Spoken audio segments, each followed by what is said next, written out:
Good morning, America. For our viewers in the West, a massive storm that is on the move, Dave Coullier's cancer fight. Oh, and the science behind the Yankees' power surge. Deadly storms strike the heartland. Winds up to 80 miles per hour, knocking over this gas station. One home split in half by a tree. At least 3 reported tornadoes. Large hail, widespread, some larger than baseballs. This morning, Ginger is tracking the threat up the East Coast. Overnight, President Trump saying he's considering running for a 3rd term, an idea that would require violating the Constitution's term limits for presidents, as the president's trade war is set to ramp up with sweeping new tariffs this week. And overnight, Elon Musk hands out million-dollar checks in Wisconsin with the balance of power on the state Supreme Court up for grabs, what it could impact. The investigation after a small plane fell from the sky into a home. We hear from the homeowner who was there when it hit. New twist in the case of Ruby Franke, why her co-defendant is now challenging her own conviction after pleading guilty to abusing Franke's youngest 2 children. Dave Coullier's cancer fight. This has been a roller coaster ride for sure. What happened just after his final round of chemo, and how his wife and Full House family are helping him get through it.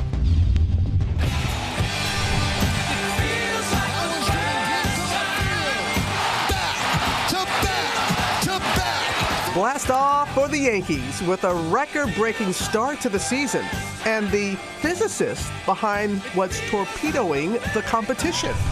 Plus, for the first time, UCLA makes history. For the first time in program history, UCLA is headed to the Final Four. As Dawn Staley and South Carolina head to their 5th straight Final Four.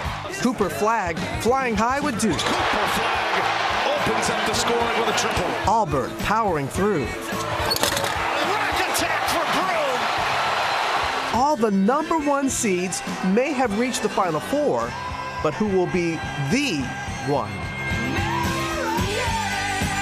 Live from Times Square, it's Monday. Good morning, America.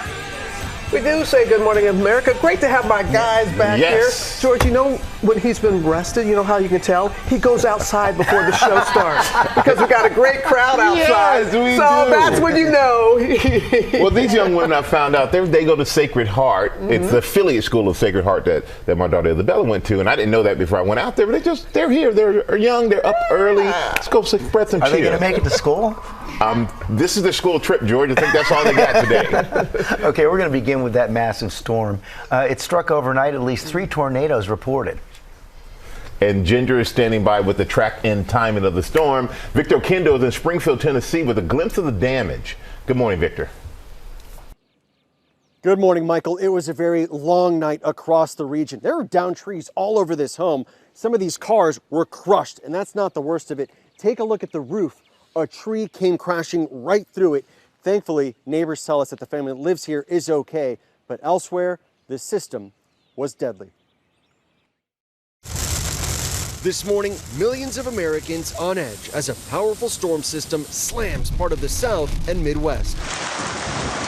Heavy rain and strong winds in Indiana. Officials saying at least 2 people were killed in the storms. We got a warning for a tornado, and then within less than 2 minutes, we heard a huge bang, and a tree fell through our house. Several homes damaged by fallen trees, one nearly split in half. There was just so much debris and everything, and then the door slammed right back shut because of the wind. The storm sweeping through Kalamazoo, Michigan, up to 80-mile-per-hour winds, knocking over part of this gas station. More than 250,000 there without power.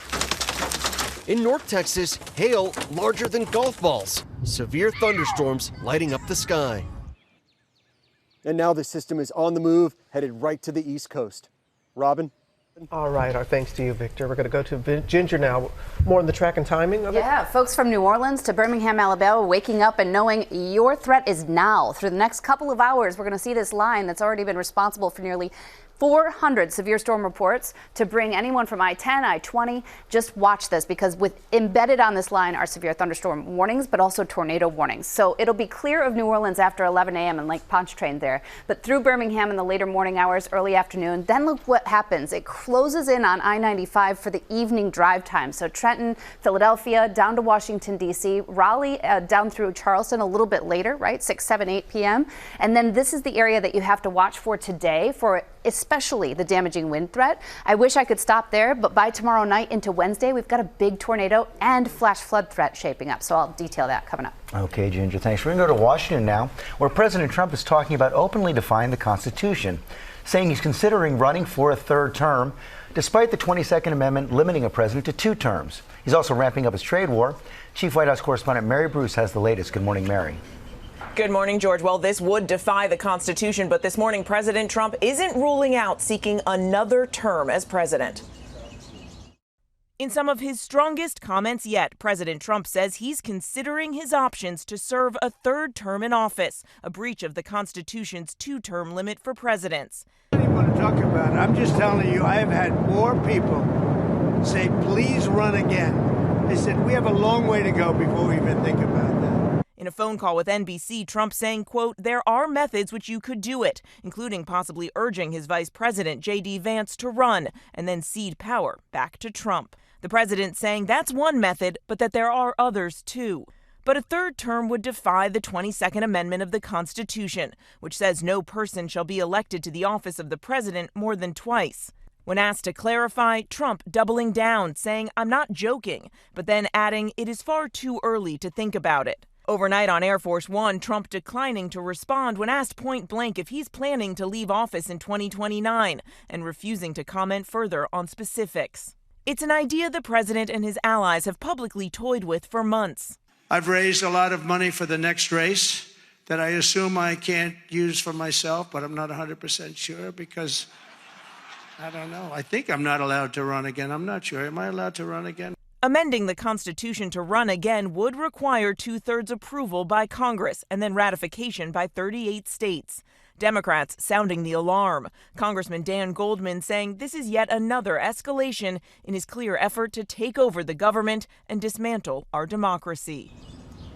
Now, this all comes as President Trump this week is poised to upend global trade, promising to unleash those sweeping reciprocal tariffs. He's dubbed Wednesday Liberation Day. Now, the scope of these tariffs and how punishing they will be remains unclear, but the president overnight promised to be, quote, generous. But economists, of course, warn that American consumers will ultimately pay the price for this, that costs could rise on everything from produce to electronics to cars, of course, as Trump's 25% tariffs on all imported cars and auto parts are also set to go into effect later this week, George. Yeah, and that is hitting markets around the world. Meantime, the president in that interview also made critical comments of Vladimir Putin. He did, George, and this is a real change in tone from the president, voicing frustration with Putin. Trump saying he is, quote, very angry and, quote, pissed off that Putin has been criticizing Ukrainian President Zelensky's credibility, something, of course, Trump himself has also done. Now, going further, Trump says he will put more tariffs on Russian oil if they aren't able to reach a ceasefire deal, and he feels Putin is to blame. Those sanctions have proved to be little deterrence in the past, and President Trump does say that he and Putin are likely to speak sometime later this week, George. Bruce, thanks, Robin. All right, George, now to Trevor Ault on Wall Street with the latest on how the market has reacted to Trump's new tariffs. Good morning to you, Trevor. Good morning, Robin, and we've seen the markets reacting in anticipation of these tariffs. The Dow falling 700 points on Friday and a few hundred points further at the open this morning. We know that when these tariffs kick in, as you heard from Mary, there's going to be a number of different industries we're expecting price hikes almost immediately. Electronics, fresh produce, pharmaceuticals, clothing, footwear, and much more. We're also already seeing that in some areas with home prices. The National Association of Home Builders says the cost of building a home is already up about $9,000 because of the anticipation of tariffs with steel and aluminum. And we could very well be in for another shaky week or a bumpy ride this week as we anticipate these tariffs, and also the March jobs report, which is expected to be released at the end of the week. Michael? All right, Trevor, thank you so much for bringing that to us. And now we're going to turn to this week's high-stakes election for a seat on the Wisconsin Supreme Court. Elon Musk and his allies are spending millions of dollars on the race, which is drawing national attention. Our senior political correspondent, Rachel Scott, is tracking the latest in Green Bay. Good morning, Rachel.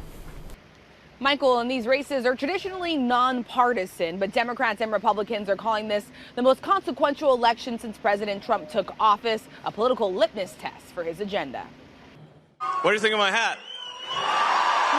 Overnight, the president's most powerful advisor, Elon Musk, taking the stage at a Wisconsin town hall wearing a cheese hat. But let me first hand out 2 $1 million checks in appreciation. Handing out $1 million checks to those who signed his political group, America PAC's petition against, quote, activist judges, with just one day until the state's Supreme Court election. The closely watched race between conservative Waukesha County Judge Brad Schimmel and liberal Dane County Judge Susan Crawford, a test of the political power of Musk and a barometer about how voters are feeling about President Trump's second term.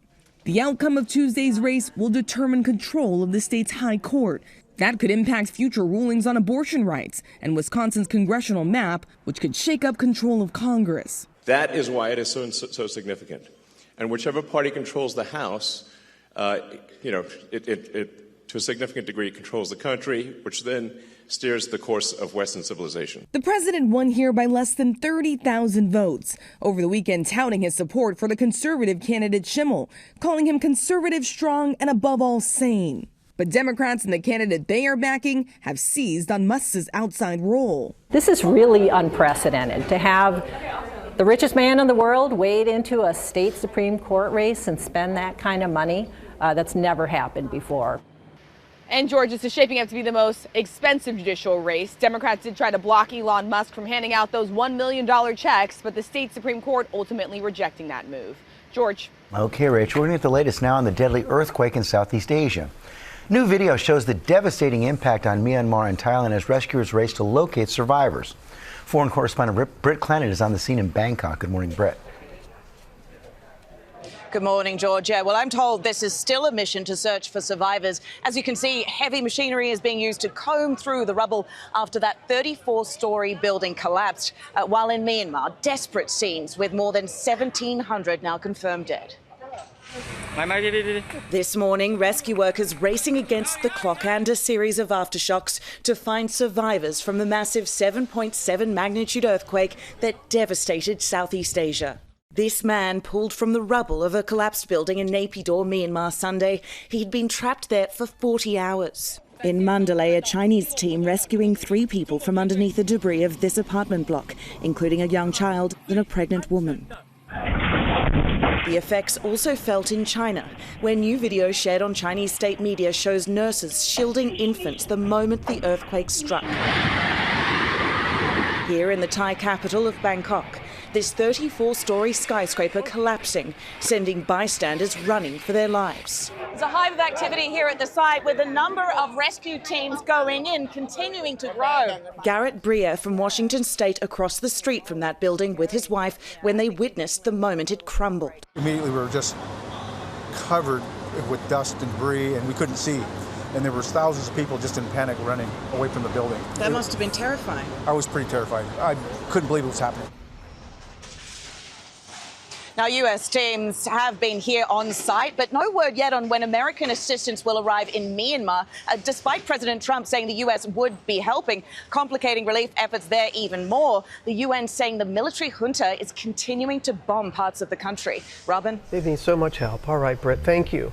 Now to March Madness, the men's Final Four, as you know, is set, and the final 2 spots for the women will be decided tonight. Come on, bring it. Well, Reeve, bring it. Hello, good morning, everyone. Yeah. Guys, Cinderella definitively not invited to the men's dance, okay? Because for the first time, or second time in NCAA history, the men's teams have combined to do something that has only been done once before. This morning, the men's Final Four is set.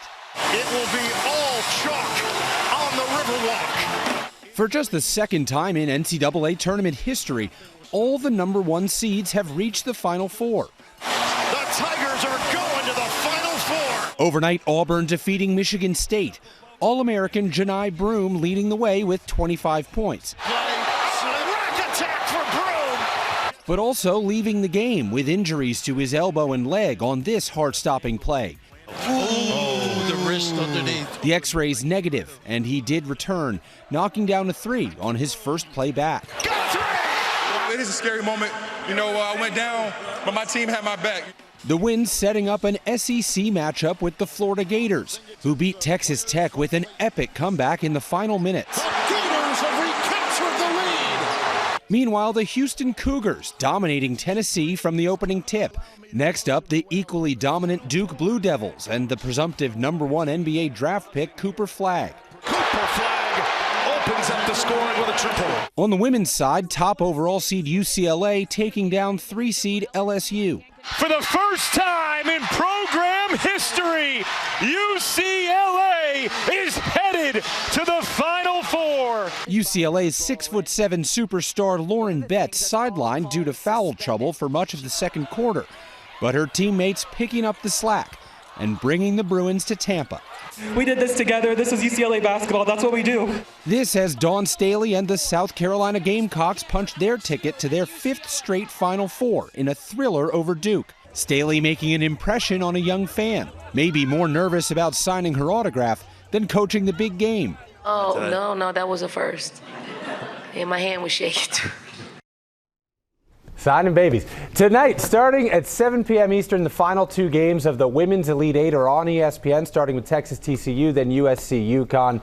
Going to be some great games. And on the men's thing, a stat for you, George. I've missed you, having you here with the stats. The last time that all 4 ones made it to the Final Four was also in San Antonio, which is where this year's thing is. It's kind of apropos of nothing, but that's what I got for you. It's a stat. Yeah. You know what year that was? What year was 2008. that? 2008. Wow. Yeah. It's been Memphis, a while. I was 15. Kansas. You were 15? Yeah, back in 2008. I was 16. Yeah. I was older than you then? All right, Will, stop it. Stop it. But it's going to be a great game, great tournament, a lot of fun. I will be watching that tonight. Coming up, Eva Pilgrim is here with a new twist in a Ruby Franke mom influencer case. Hey, Eva. Hey, Michael. Franke's former friend and therapist Jody Hildebrandt was also convicted of felony child abuse. Now she's challenging that conviction. I'll tell you about the accusations she's making. That's coming up, Robin. All right, Eva, thank you. And also coming up, a GMA First Look at a new interview with Full House star Dave Coulier on his cancer fight and what he says about the support he's getting from his TV family. And new at 7:30, the home run barrage by the Yankees to start the season. What may be behind their power surge? We're going to tell you about that. It was a picture-perfect weekend to see peak bloom in Washington, D.C. of those cherry blossoms. Unfortunately, they'll get blown around a lot today by those storms this afternoon. It happens. Yeah. It is still March. You got it. You want some Monday motivation? Dick Vitale, yes, the Hall of Fame basketball analyst, is going to join us courtside in our next hour. Goldschmidt lofts it to left center field and deep. Bellinger lofts one deep to right center. That one's driven deep to left field. There it goes! See ya! Back to back to back. 3-0 Yankees. Yeah, you heard the man. Well, but there's a reason why they are called the Bronx Bombers. The Yankees did make history on Saturday. Those 3 consecutive homers on the first 3 pitches they saw. It didn't stop there. Yankee fan Will Reeve is going to be back with all of the history and what may be behind it. It's our play of the day. It's a lot more than a play of a day. That is really something. First, new at 7:30, more strikes in Gaza overnight. The Israeli military issued evacuation orders for most of Rafah. This comes after Israel ended the ceasefire in the war with Hamas. Also, mandatory evacuations are in place as windy conditions fan the flames of the Silver Fire. It's burned more than 1,000 acres in Bishop, California. Plus, an experimental drug from Eli Lilly could be a major new weapon against heart disease. The drug is meant to fight a tiny particle in the blood that greatly increases the risk of heart attacks and strokes. And new research shows the drug could lower levels of that particle by 94% with a single injection. Eli Lilly is conducting further research. And Caitlin Clark continues to set records even in the offseason. A one-of-a-kind rookie card autograph by the WNBA superstar sold for $366,000 at auction, smashing a previous record for a women's sports card, which was held by a Serena Williams card that sold for $266,000 in 2022. I cannot wait for her sophomore season, so to speak, in the WNBA. Yeah. Wow. We're going to turn now to a new twist in the case of Ruby Franke, the social media influencer who pleaded guilty to child abuse charges. Her co-defendant is now lashing out at prosecutors as she tries to change her guilty plea. Eva Pilgrim has the story. Good morning, Eva. Good morning, George. Ruby Franke's family says what happened to them would not have been possible without the woman that was hired as their therapist, Jody Hildebrandt. Now, we haven't heard much from her after pleading guilty to felony child abuse, but now Jody is speaking out from behind bars, telling the court that she didn't know her rights when she made that plea. I'm only going to say it one more time, and then you're going to lose the privilege to eat dinner. This morning, a new twist in the case involving former popular momfluencer turned convicted child abuser Ruby Franke. I'm Jody Hildebrandt, and I'm Ruby Franke. Franke's co-defendant, Jody Hildebrandt, now challenging her own conviction after she pleaded guilty to abusing Franke's youngest 2 children. Guilty, guilty, guilty. In a new court filing, the disgraced therapist alleging in part that she did not understand her rights when she entered a guilty plea, saying she had ineffective counsel and was denied due process. Hildebrandt also claiming there was prosecutorial misconduct. We weren't expecting this from Jody, but I can't say that we're super surprised either. I'm super confident that the entry of her plea will hold up and that she won't be able to show that she knowingly and voluntarily didn't enter it. Hildebrandt was once the family therapist for the Frankes.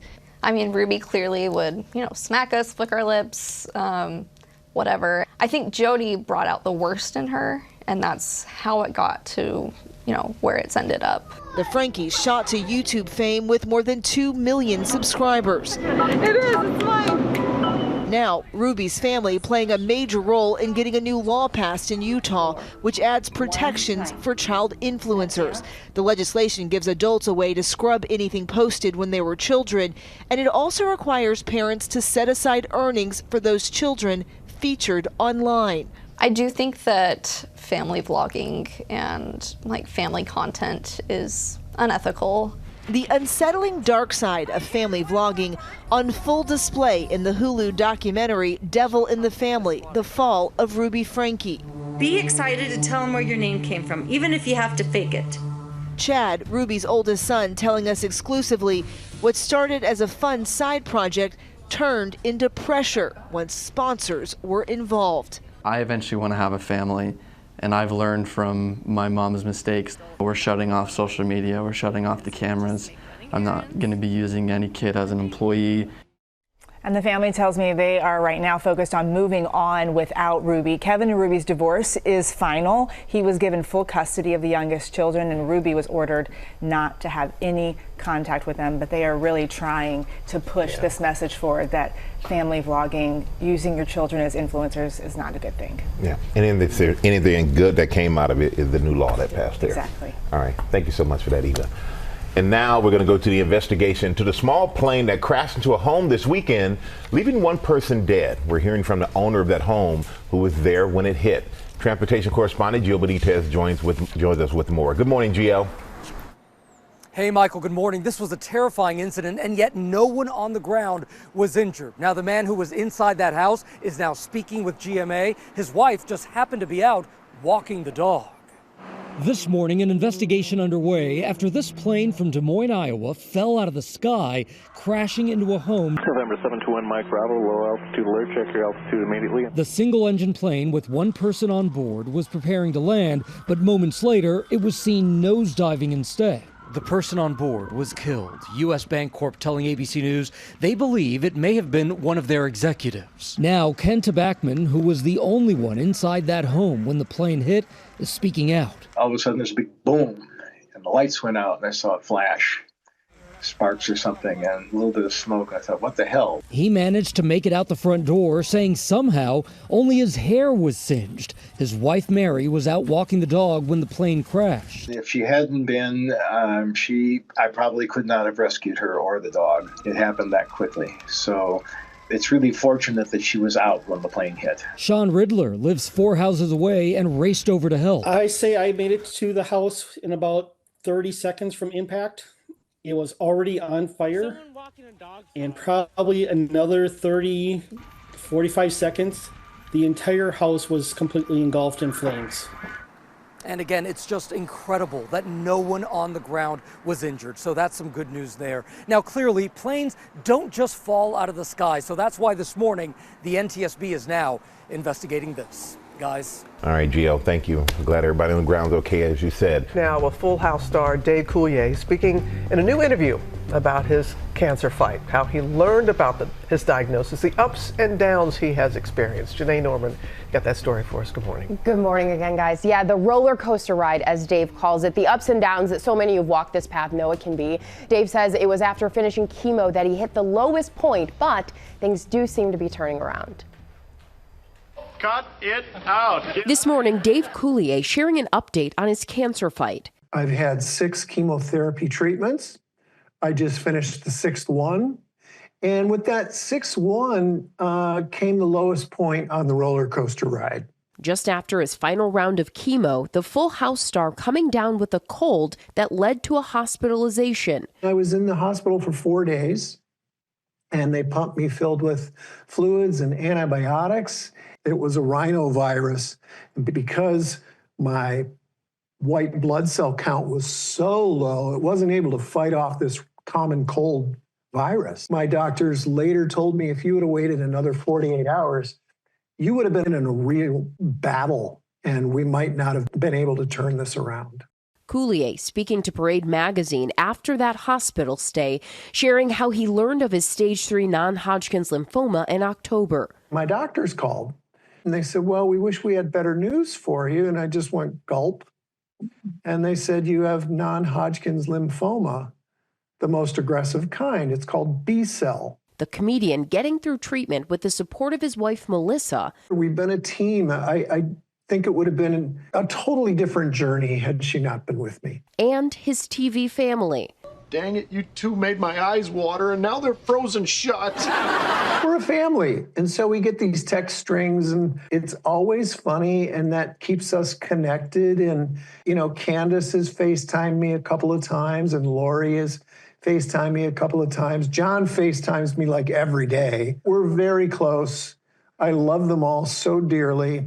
Coulier now awaiting results of a CAT scan to determine the status of his cancer. Just this week, Dave finally became a grandfather for the very first time. His son welcomed a baby, and he and Melissa are so elated. It seems like things are finally turning around for them, and fingers crossed this is the end of that chapter and the beginning of a beautiful new one for them. There's a lot on my plate. I have a full house. So he says his doctors, told him last October that he had the most aggressive form of non-Hodgkin's lymphoma. Now, nearly 6 months later, he's on the other side of chemo, and he's now a grandfather with that full house. For the full cover story and video, visit parade.com. We are wishing him and his new grandbaby the very best. Very best. Yes, we are. Good. Yeah, good for him. All right, Janae, thank you. Now with our play of the day, in the New York Yankees crushing it to start the season with a new bat. Well, Will Reeve is back with that. What's up, Will? Hello, good morning again. So think of this like sliced bread, if you will. Forever you had the whole item and it got the job done. But then someone said, hey, if we do it a little differently, it could be way better. This bat here is still just a bat, just it's a little different. And if the Yankees' first 3 games are any indication, it could be the best thing since sliced bread. Goldschmidt stays put. Driven deep to left field. He's done it again. This morning, all eyes on the Yankees' power at the plate. See ya. The Bronx Bombers blasting homer after homer during their first homestand of the season.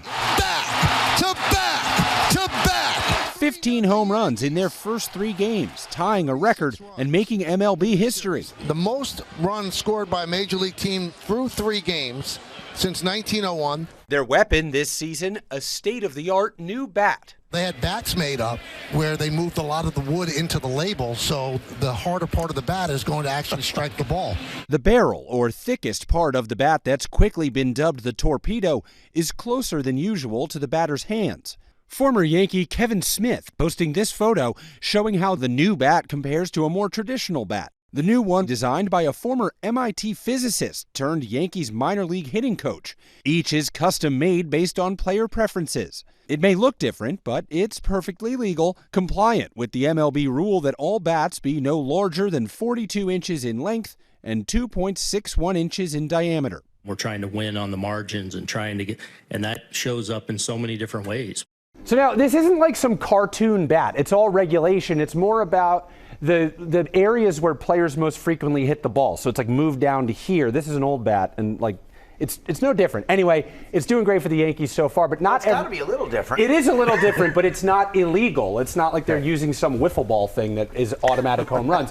But not every Yankee is using it. Aaron Judge has the old bat, and he said, quote, "What I did for the past couple seasons speaks for itself. Why try to change something if you have something that's working?" It is working. He's got 4 home runs in 3 games. He's on pace for 216 home runs right now. So I love that he's not using the new bat. Yeah. That he's doing it with his old bat. Old school. Yeah. How about your baseball? You a good player? I was, and then I got scared of the ball. Okay, that doesn't help. It doesn't help at all. And then I got asked to bunt with the bases loaded, and that was, I think, my last at bat in my baseball career. There's a great stat, right? There's a great stat, yeah. Final at bat, not so good. I'm sorry I asked. Yeah, no, you're not. You think that's amazing.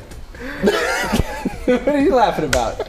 Coming up, Chris Powell. He's here. He got a healthy spin on some of your favorite fast food meals. Better watch that. And I'm gonna throw and see if Will can hit the ball and break. Good morning, America. It's 8 a.m. Deadly storms strike the heartland. Winds up to 80 miles per hour, knocking over this gas station. One home split in half by a tree. At least 3 reported tornadoes. Large hail, widespread, some larger than baseballs. This morning, Ginger's tracking the threat up the East Coast. Remembering Richard Chamberlain. Oh, yes. Are you? Looking back on the life and legacy of the king of the miniseries. This morning, as we dance into the Final Four, legendary Hall of Fame basketball analyst Dick Vitale joins us live on his courtside return and who he thinks is going all the way this March Madness.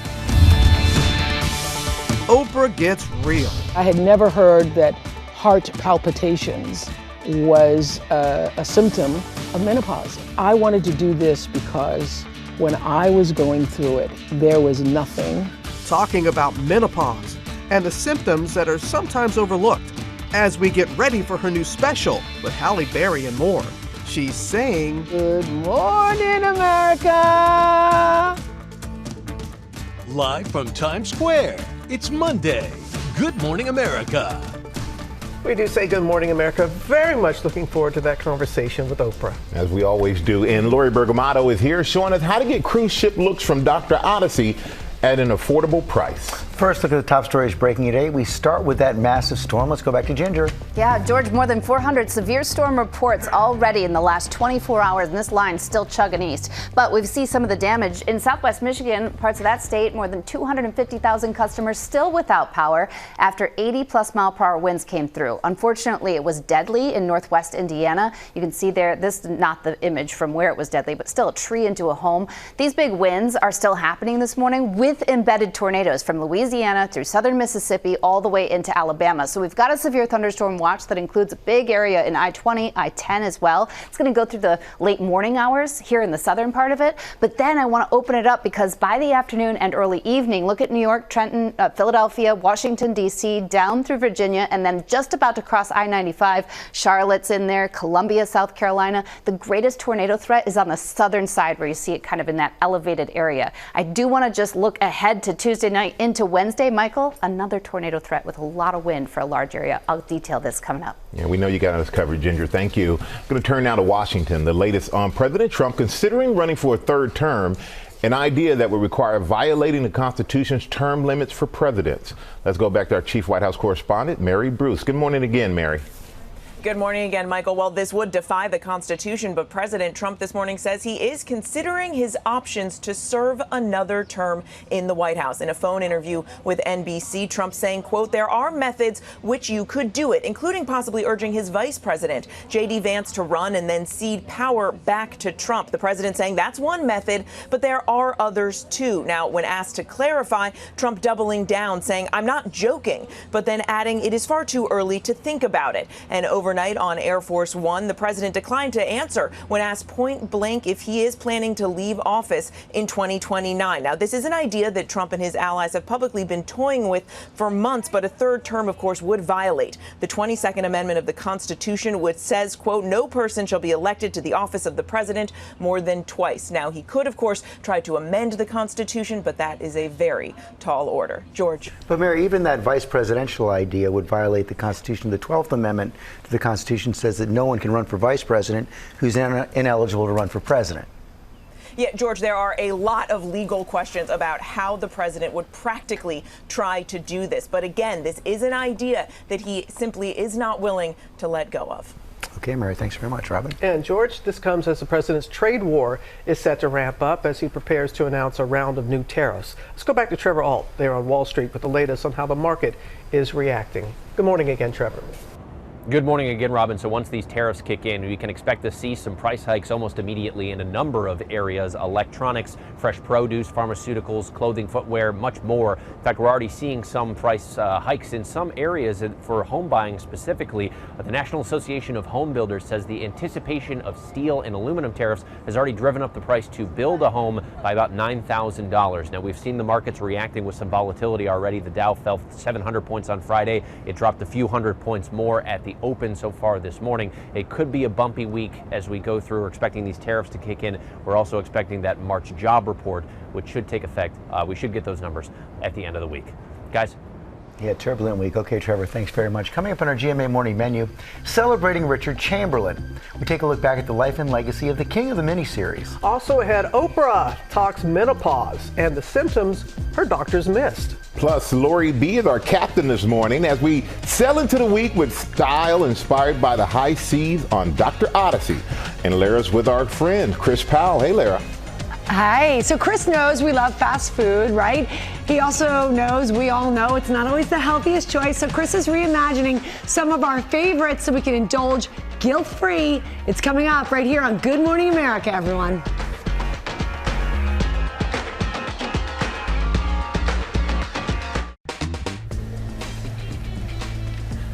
Nice shot of Times Square right there. And we're back with our GMA cover story. Richard Chamberlain, the star best known for the Thornbirds miniseries, has passed away. And Larry had to look back at his really remarkable career, Larry. It really was, Michael. Good morning to you. Richard Chamberlain's career lasted 60 years, from his early days on television to starring in movies and on the stage. But it was 4 nights in 1983 that he is remembered for most. Are you enjoying the party? Oh, Mickey, yes. Are you? Over 130 million viewers were watching as Richard Chamberlain's tortured priest Ralph de Bricquessart loved and lost Rachel Ward's Maggie over 4 nights on ABC's 1983 miniseries, The Thornbirds. You love me? But I love God more. If only I could make you understand what being a priest means to me. At 48 years old, the role launched Chamberlain into the stratosphere. But it was actually a second act of sorts for the man who, at just 27 years old, became an overnight success in the title role of the 1960s hit TV show Dr. Kildare. What, are you blind? You just don't care. In 1980, Chamberlain would go on to star in the original Shogun miniseries. 70 years ago, the kings of Spain and Portugal signed a solemn treaty. While he was often referred to as the king of the miniseries, Chamberlain also appeared in scores of plays and musicals, including the 1993 Broadway revival of My Fair Lady. For most of his career, his persona of leading man forced Chamberlain to hide the fact that he was gay. I'd grown up in the 30s, 40s, and 50s when being gay was not an option. But in 2003, at age 69, he publicly came out. Not everybody, and I'm going to cry now, in life gets their absolute wishes answered. You know, it doesn't happen to that many people, and I'm so grateful for it. Richard Chamberlain was 90 years old. We are so grateful for all he gave us on screen. His longtime partner said in a statement, "How blessed were we to have known such an amazing and loving soul. Love never dies." Robin? All right, Lara, thank you so much for that. Appreciate it. Now, legendary ESPN Hall of Fame basketball analyst Dick Vitale. He's going to join us with all that he's gone through with cancer, as well as his predictions. Maybe I can get a prediction or two for March Madness. Let's bring in Dickie V, everybody! Wow. I'll tell you one thing, I'm just so honored being on with you. One of my all-time favorites when we worked together at ESPN. I'm so proud of what you have done. I tell people, I know Robin Roberts. You are the best. We do go back a long way, and I have always thought the world of you, Dick. And what you've gone through these past 3.5 years, I mean, we're talking not one, not two, three, 4 cancers. And in January, when you announced that you were cancer-free, we were texting back and forth to one another. Just tell folks how you're feeling these days. Yeah, well, you know more than most, cancer is an unbelievable, brutal battle. I know you mentioned I had 4. I will tell you this, Robin, I'll share with you one of the darkest moments I ever had. And I really try to share this for people out there that are battling cancer. But one day I did chemotherapy. I'm in the hospital. Normally I would go and do my chemo. I did about 6 months of chemo, and I would do the chemo and then come home after I did it. Well, bottom line is, that day I was having a tough time. I mean, real tough. And the doctor said, we can't allow you to go home. My family was visiting me. My daughters, my grandkids, they were my wife, and everybody was there.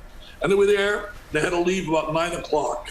And all of a sudden, when they left, I began crying hysterically. And the nurse said, what's the matter? She said, what's the matter, Dick? I said, I don't know. I hope that's not the last time I see my family.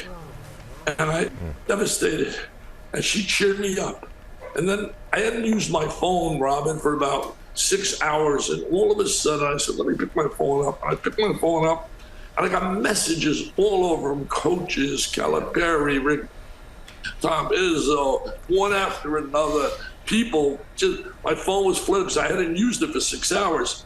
And we're all messages saying, hey, you're going to make it, keep fighting. Jimmy V said, don't give up, don't ever give up.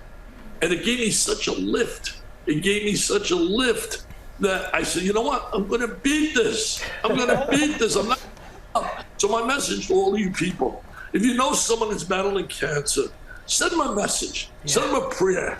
It means so much to them. And you cancer patients, remember this. Always think positive and have faith. Oh, you said it so very well. And how did you feel the love at that ACC championship game, closing out your abbreviated broadcast season after nearly 2 years? You wanted to be there. That meant so much for us. What did it mean to you, Dick? It meant so much. I'll tell you one thing, Robin. To be at courtside was really special. The best medicine I could have received, because I had 5 major vocal cord cancer surgeries, and there were people that told me I'll never be able to talk again in terms of ever getting on TV. But Dr. Steven Zeitels is unbelievable, and he's worked on people like Steven Tyler, Lionel Richie, James Taylor, you name them, the best up in Boston. I thank him so much for hanging with me and finally getting through to where my voice came back to at least I can kind of live and do what I want. I tell you, that arena just erupted. How those kids, they love you, the coaches, the players, and everything. Now, Dick, before you were a PTP status primetime player, you were a diaper dandy. You called ESPN's very first college basketball game back in the day. I mean, were you, in your darkest moments, did you think that maybe you had called your final game? Oh my God, I can't believe that. That was December 5, 1970, doing that first game, and 45 years later, I'll tell you this, Robin, I don't feel I've lost any energy. I'm 85. I act like 21. Girls tell me all the time, my grandkids, and I really just love life, and I love people. I love people, and we got a tournament going on now, and I know on the women's side, it's really interesting because when you look at the women's basketball bracket, you got 2 teams there. For example, I think that Connecticut is going to get by Southern Cal because they play without the superstar Juju Watkins.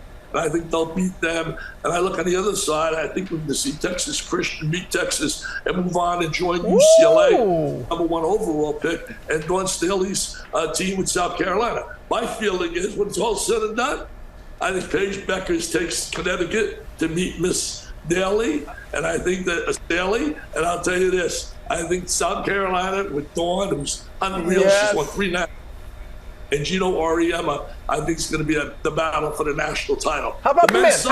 How about the men? Who do you have for the men? What, the men?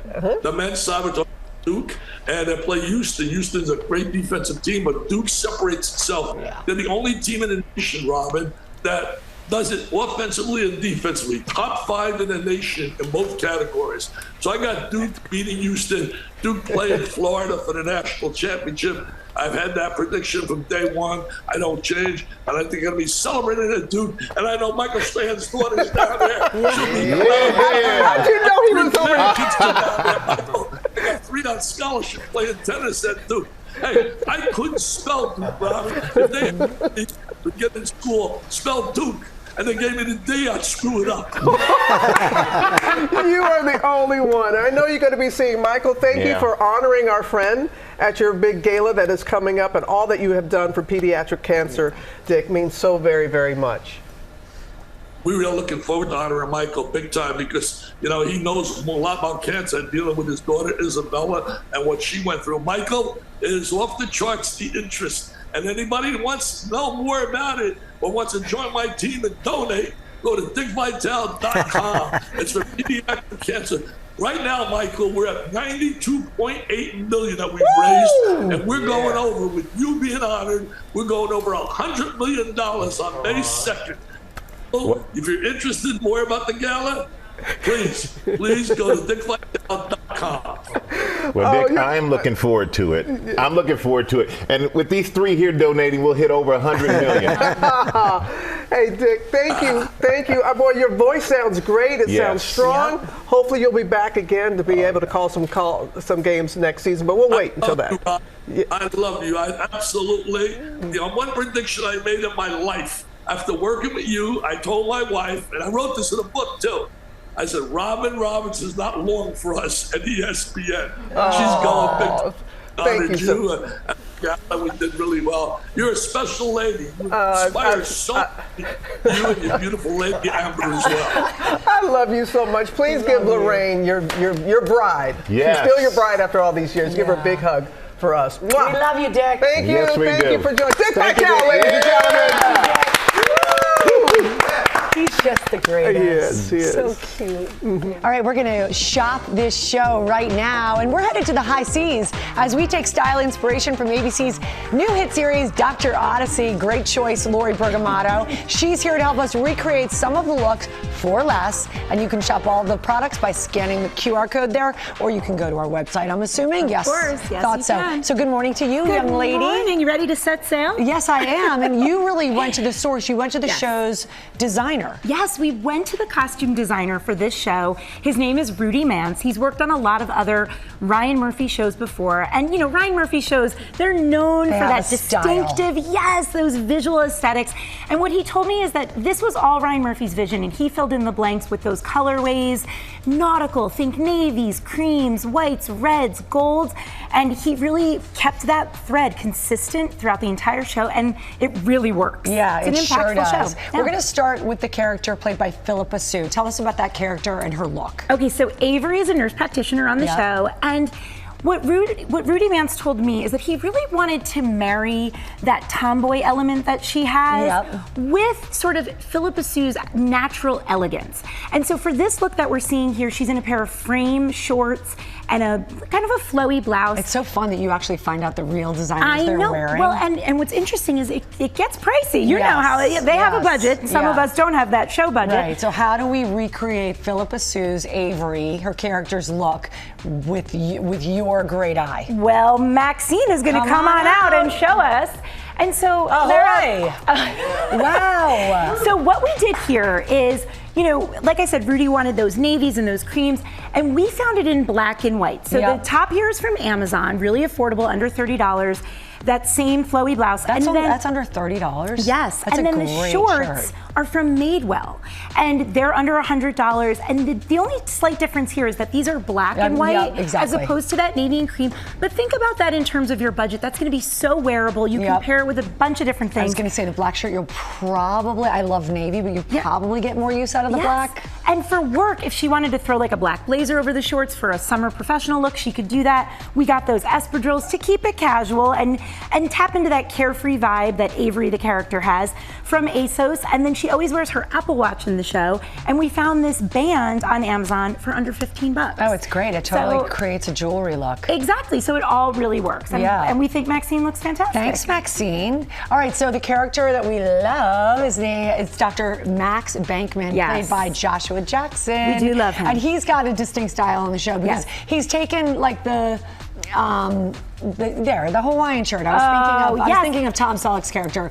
but he does it his way. He does it his way, and Rudy said he was inspired by old pictures of Steve McQueen and Paul Newman, and now that you know that, can't you see it? You're like, yes. So this was in the pilot episode. This is when we're introduced to him. That's when we first meet him, and we're like, hello. So let me show you how we recreated this on Ashton. So Ashton, come on out.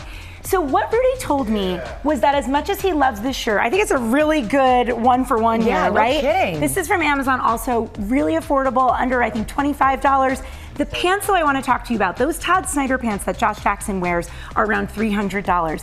These are from H&M. Okay, super affordable, under $70.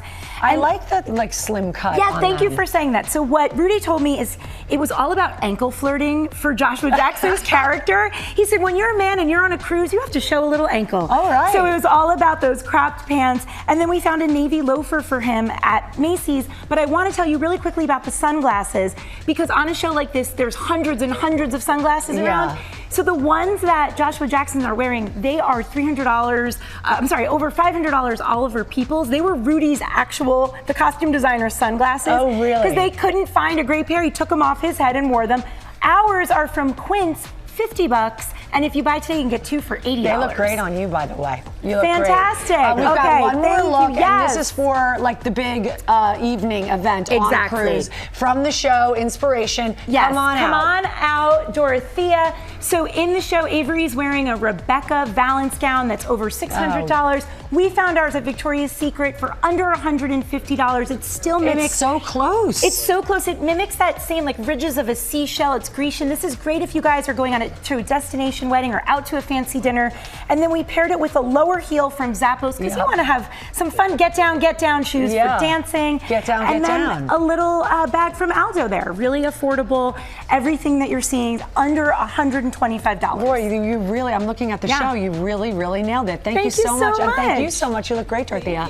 And guys, all of these looks are available. Yeah, stay with us. You look great. Let's see it one more time. All these looks that you're seeing available, just use your QR code. It's right there on your screen, or go to our website, goodmorningamerica.com. And we will be right back. Thank you, models. You look great. Thank you. Welcome back to GMA, live from Times Square. And we have a big day tomorrow. Michelle Williams, Jenny Slate will be here. Tell us about the new series, Dying for Sex. Michael? All right, George, thank you for that. All right, we all do our best to eat healthy. But you know what? That doesn't mean we have to lose out on flavor, okay? Transformation specialist Chris Powell is here to show us how to transform our favorite fast foods into healthier, affordable options you can make at home, which is so important. So welcome back to GMA, Chris. Thank you so much, my man. Brother. Thank you. And we know that you always help people, you transform their bodies, but that starts in the kitchen. Right? It certainly does. I mean, as the saying goes, you can't outwork a bad diet. Yeah. So many people, they're on the transformation journey.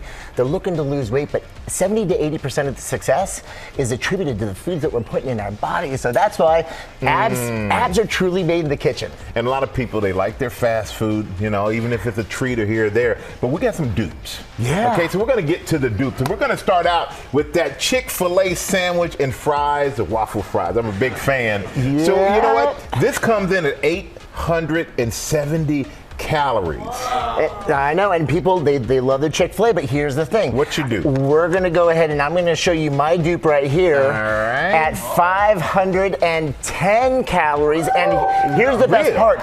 It tastes the same, and here's what I did. I simply take a chicken breast, I throw it in a little bit of scrambled egg, and then I dip it in crushed cornflakes to give it that crispy sensation, like that crispy texture. Air fry it for just 15 minutes. Throw it on a toasted bun, throw on a couple pickles, slap on some cheese, and we're good to go. But by the way, 510 calories, not just for the sandwich, but for the fries also. Included? Yes, 510 for the entire thing. 300 fewer calories, all the flavor. I'm telling you, you don't have to eat chicken and rice and broccoli anymore. This is the new wave of weight loss. I'm telling you. Yes. Well, that's a good start. Save over 300 calories. And now, you know, we all love burgers. Yeah. I'm a big burger guy. This one's from Smash Burger. It's 630 calories. Let's see how yours compares. All right. There we go. What we got?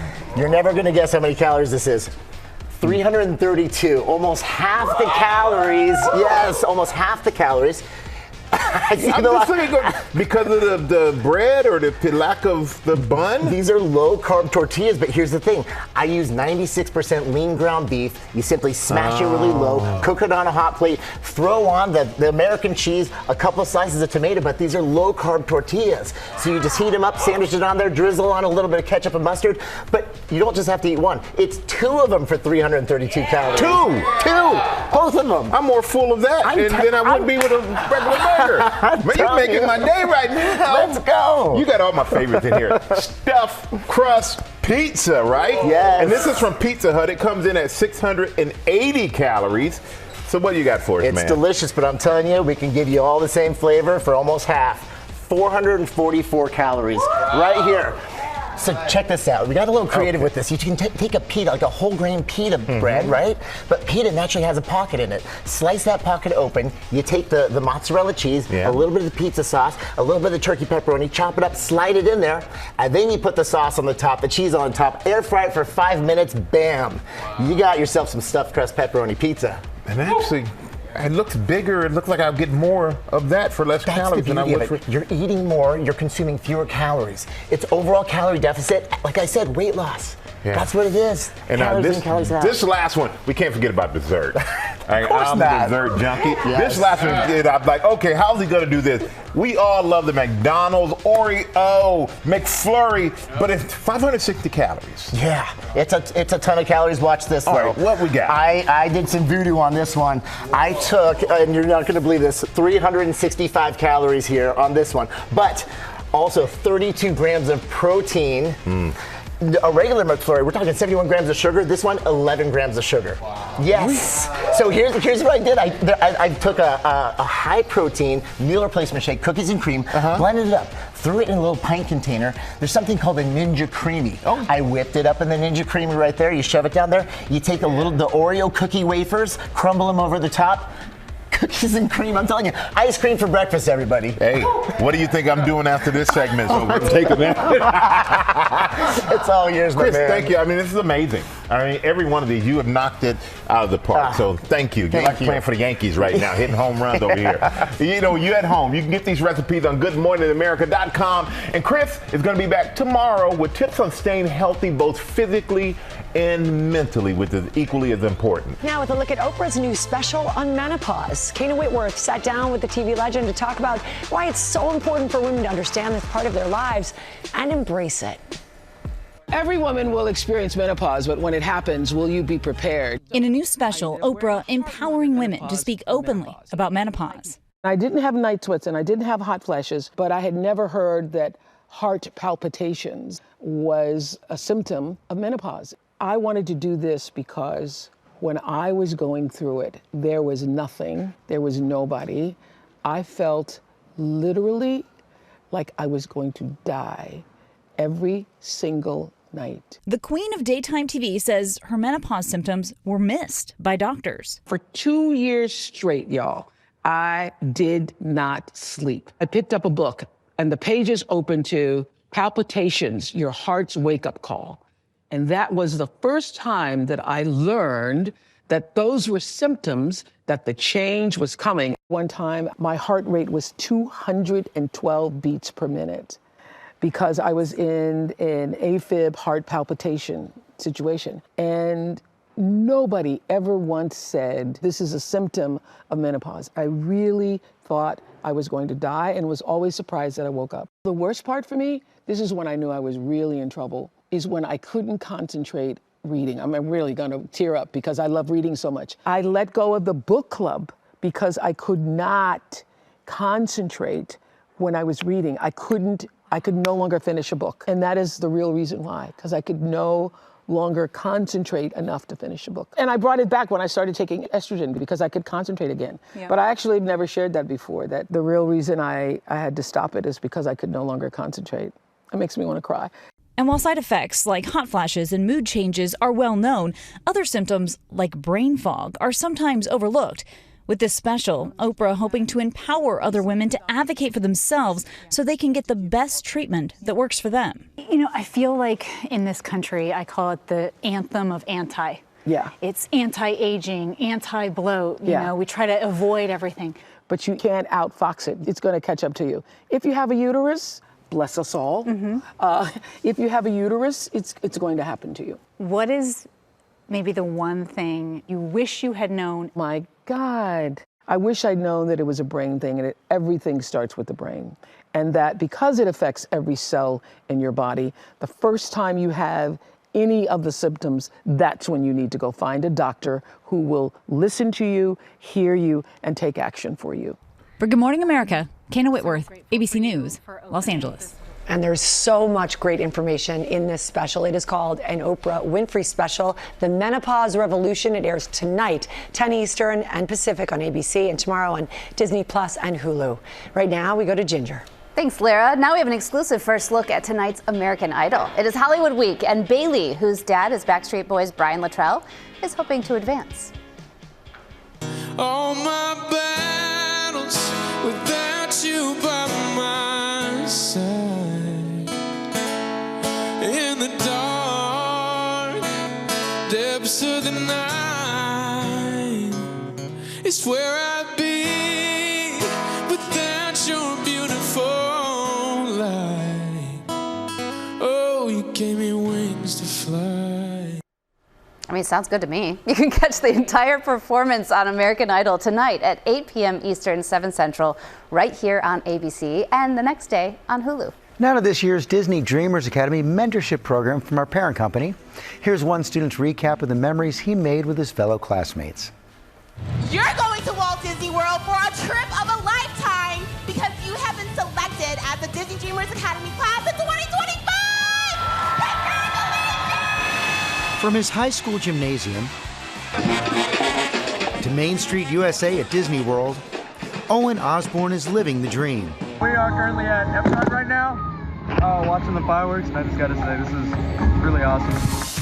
The 17-year-old from Georgia, part of this year's Disney Dreamers Academy. Being here with 99 other kids who have also been accepted into the program and just really sharing in this moment with them, it's really unique. Owen, along with 99 other lucky students, took part in a 4-day, all-expenses-paid mentorship program at Disney World, where there are workshops and seminars, all designed to help teenagers like Owen achieve their dreams. In Owen's case, that dream includes the cinematic arts, which made his breakout session with Abbott Elementary star Tyler James Williams all the more special. How do you deal with just like burnout or feeling tired on set? On Abbott, we do 22 episodes, 7 months out of the year. You need a routine, a strict routine. The magical weekend capped off with a graduation ceremony for Owen and his fellow Dreamers classmates, an experience he will always remember. If I ever need to phone a friend, I have 99 people to choose from this. From Disney Dreamers Academy, I've really learned how to just sort of take that first step, be curious, be creative, and be courageous. Disney Dreamers Academy! Great to see all that promise. And coming up, Demi-Leigh and Tim Tebow are here.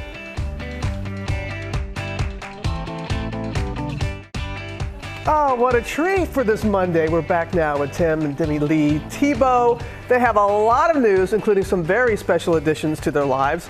A baby girl's on the way, y'all! Let's go! Demi-Leigh's first children's book, Princess Paris Finds Her Purpose. I love that title. Thank you. Wonderful to see you all. Thank you. So good to see you. Thanks for having us. Of course. Share your emotions about having a baby. Oh, Come on. I mean, can you just imagine this guy being a dad? I was like, we're going to get the pink stroller. He was all in for it. We've already got the pink stroller. We are so thrilled. We're so blessed. I mean, what a great responsibility, but one that we take on so gladly, and just grateful we get to do that together. Yes. I love the gender reveal video that you posted. Wait, did you hear the story though? No, what? So, you tell it. So Demi has this amazing idea, and she plans it. She wants to make it so sweet, so special, and so she's two of our friends. They know, but me and Demi don't know, and so we get a blank canvas, Demi's idea, and we're blindfolded, and we're going to get paint, and we're going to paint on it, and then we're going to be an art piece for the nursery later take on. off the blindfold, and then we'll be able to see and react together. So we're doing it, and we're painting. They take off the blindfold, still eyes are closed, and they say, "Okay, 3, 2, 1, open your eyes. We're going to see." So we open our eyes. And they forgot to tell. They forgot to remember that I'm colorblind. Oh no! so they do the reveal. 3, 2, 1. Open your eyes, and it looks like brownish to me. And I was like, oh no, is brown a boy or a girl? I don't know. And she's like, well, it's mauve pink or whatever. And I was like, I'm like a dusty rose to go with the nursery theme. But it wasn't clear enough for my eyes. And so I'm like, I don't want to ruin it for Demi, so I just don't say anything. And she's like, it's a girl. And I'm like, yeah, it's a girl. I love this backstory. None of us would have been the terrible, wiser. But it made a good story. It made a great story. And this makes a great story as well. This you. is some of the artwork. Yes. And this is really a connection to your memoir. Yeah. About life after Miss Universe. Just tell everybody about the book. You know, Robin, I had to give back a crown that really defined my identity, my purpose, my worth, my value. And once I handed back that crown as Miss Universe, I felt so lost, and I didn't know who I was without it. And I had a conversation with my 5-year-old niece about the situation, and I was like, wow, how do you explain purpose to a 5-year-old? And that's really where Princess Paris Finds Her Purpose was born, was inspired by. And my hope and my prayer for this book is that it would be a conversation starter, especially between moms and daughters, on the things that really give us our inherent worth and value, and that's not attached to tiaras or titles. No, you don't need a crown for that. That's right. Oh, so were the dogs a little bit of an inspiration too? Oh, Of course. They always are an inspiration for everything. So Princess Paris is actually our real-life Dalmatian, and Kobe and Chunk, our Bernice and Golden, also makes a little cameo in the book. So they all go on this amazing South African safari, and a little homage to my home country, South Africa, and she goes on a crazy adventure, but she learns a great life lesson. Yeah, and you've written some children's books. Did you give your wife any advice there, or did you stay on the I sidelines? didn't give her advice except just share your heart, because I know that's going to impact so many people, because it does to me every day. I totally picked his brain. Oh my gosh! Oh my gosh! But again, can you explain more about what your hope is for the book? Someone it's picking up both a child and the parents. Yeah, I actually wrote this book over a year ago, so long before we even knew we were going to have our own little baby girl. So to get to share this message with the world, but also to get to know that I get to share with my own daughter that she is so worthy, that there is no amount of accolades that will ever be able to buy her that worth. It's not something that we can gain, but it's something that we're born with. I'm excited to share that. Just to hear her say our daughter, daughter. I know, it still kind of takes my breath away when I hear that. But one of the things that stands out to me about this book that Demi wrote that's so incredible is that she's reminded of her purpose when she cares about others and the focus isn't just on herself. And she finds that in this adventure on this safari, being kind and loving and caring. And then she's reminded, wait, I don't get my worth and I don't find my purpose in just looking at myself, but I get to live it out in the way I treat others every single day.